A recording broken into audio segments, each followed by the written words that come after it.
Welcome back. Today we are going to be taking a look at the F4F. I said I wasn't going to be covering this thing, but with the new BR change, it's actually pretty solid. It's super average to fly. It's very average across the board. It doesn't really excel at anything, but it's definitely not as pathetic as it once was. And that's mainly due to the matchmaker. You cannot see F-16s anymore. You cannot see MiG-29s anymore.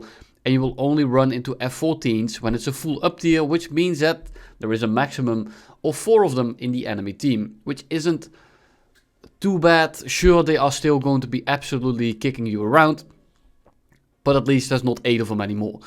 Then at 11.3, you of course have the MLDs and stuff, but again, you are not gonna be running into too many of those, because very often you are going to be in that 10.0, 11.0 bracket. Sometimes it's 10.3 to 11.3, but then again, it means that you will run into a maximum of something like 4 MLDs. Still pretty painful, but definitely manageable. Now, what are the differences between this and the F4E? Because they are essentially the same vehicle. There are some very minute differences, and the first one is that I run Mavericks on this thing because, well, I don't have any Sparrows. Are we going to be getting any air-to-air kills with these Mavericks? Not today. I've gone on one before. You can do it, and I just find it funny to run them.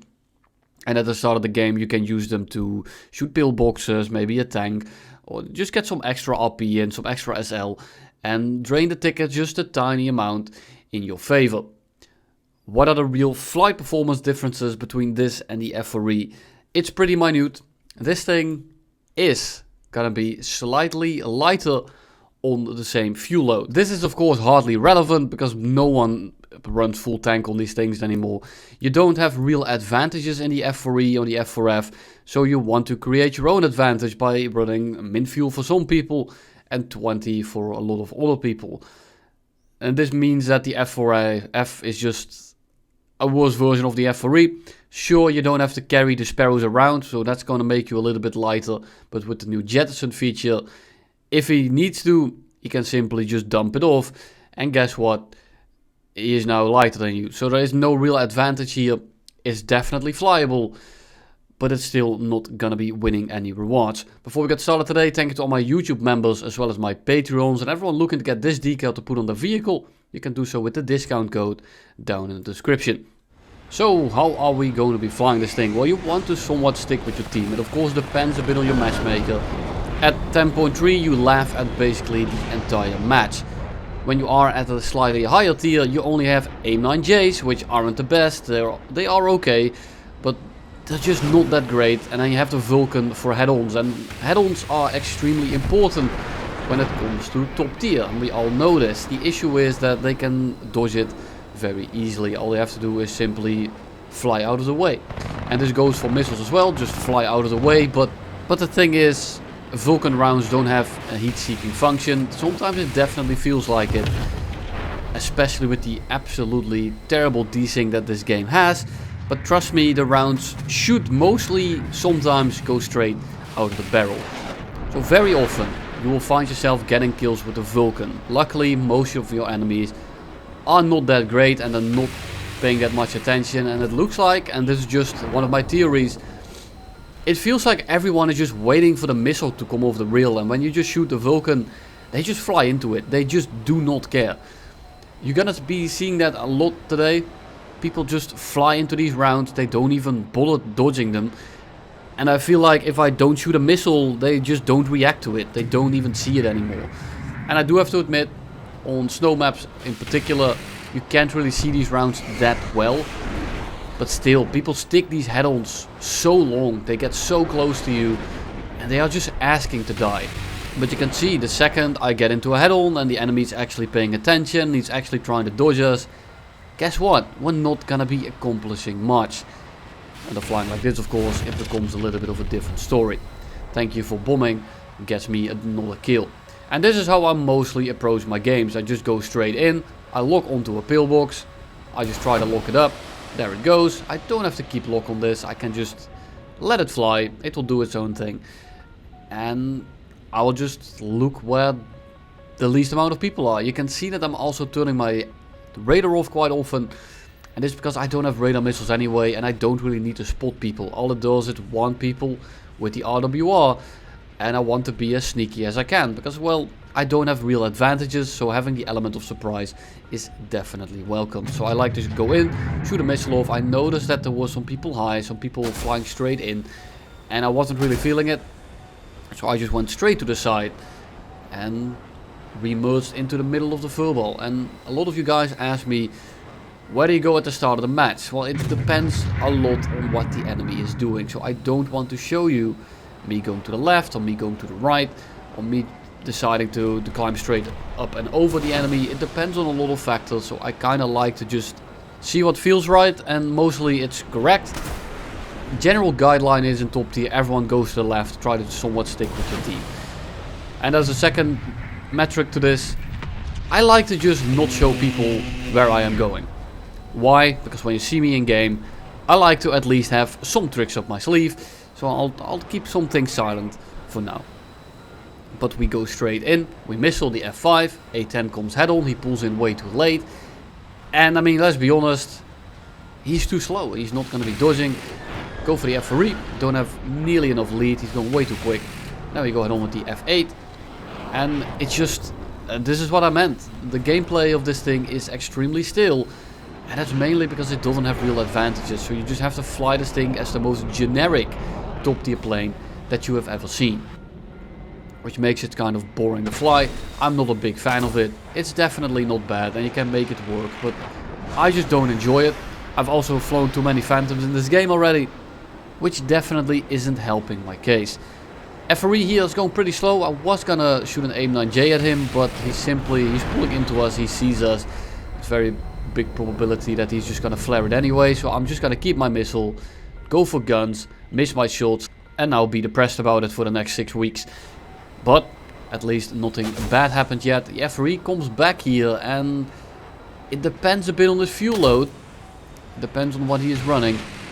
But I'm gonna be having a dogfight here. So we go up and over. And of course, compounded by the fact I'm still carrying the Maverick, you are gonna be seeing the weight difference and the performance difference here. We are in this little bit of a rolling scissor kind of motion, and I'm trying to get on top of him. I'm trying to stall him out and then loop on and over, but he has more energy and he's on R6. So it's kind of dangerous here to go straight up, because we will simply stall straight in front of him. But you can see that he's slowly but surely gaining on us.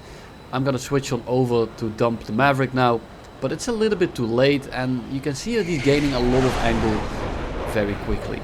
There's also an F5 coming in, but I need to get an opportune time to actually break off, because if I do it at the wrong time, I am simply just gonna die.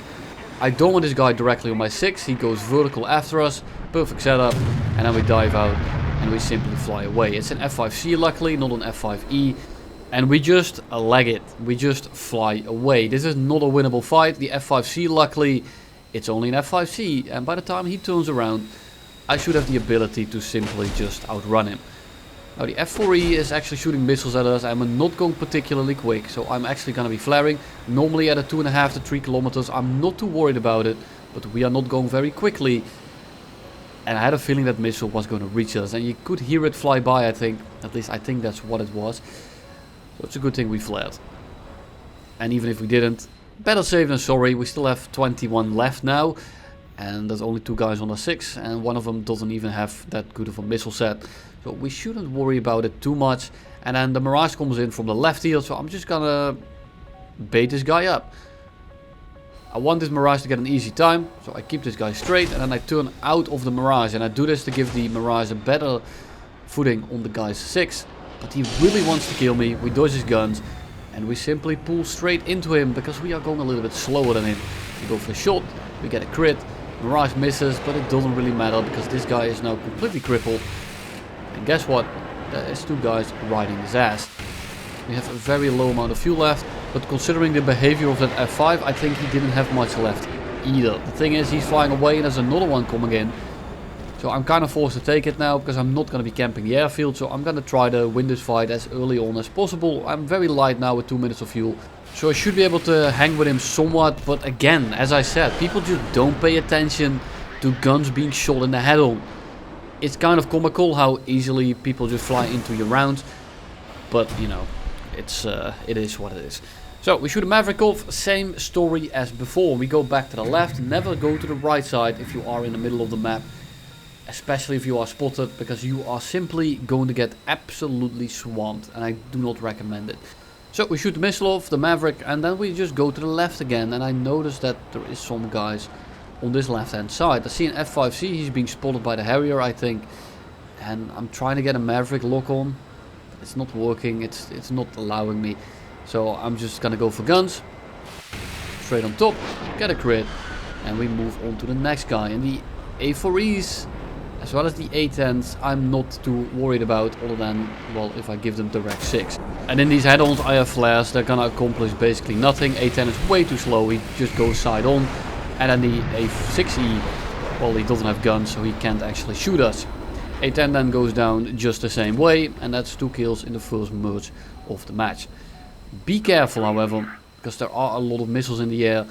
And for now, that missile seems pretty slow, it's not burning anymore, it shouldn't be reaching us. Unless I turn right into it and cut my throttle. But by now the missile is burned out, and then this absolute maniac of an F5C. And that's why I like Sparrows. If you try to do that versus something with AIM-7Fs, something with R27ERs, or just a good radar missile, you get absolutely shitstormed and just completely punished by that suicidal behavior. But in this thing you don't really have an answer for it. Sure, you can predict a flight path with the Vulcan, you can try to cut him off or shoot him down that way, but it's just not very reliable. And the guy that pulls in last second, I wouldn't say has a massive advantage, he actually has a disadvantage. But if you value your life even a little bit and you need to break off, he basically denies you the ability to shoot him down. So it's just a major pain in the ass, and that's basically it. When it comes to a solid 95% of the roster, you're gonna get punished for that, and you are gonna be sent straight back to the hangar, and you're gonna accomplish basically nothing. I also don't think it's fun to do. I also don't see the learning experience. There is basically nothing good that comes out of committing to head-ons at like 900 meters when you only have guns, other than, well, if you are a very low tier pilot, say you bought the F5C and you have no idea how this game works, then maybe it's the quickest way in the short term to get RP that way. The thing is, you're not gonna have a consistent grinding experience. You're gonna die very often, and you're not gonna learn much from it. You're not going to get better, and you are gonna be stuck at that skill gap, skill level, and you're basically forced to fly that way until you finally decide to stop and try to get better. Some people call it a war crime what I just did, but actually it's called the Geneva Suggestion for a reason. Thank you all for watching, and I'll see you all in the next one.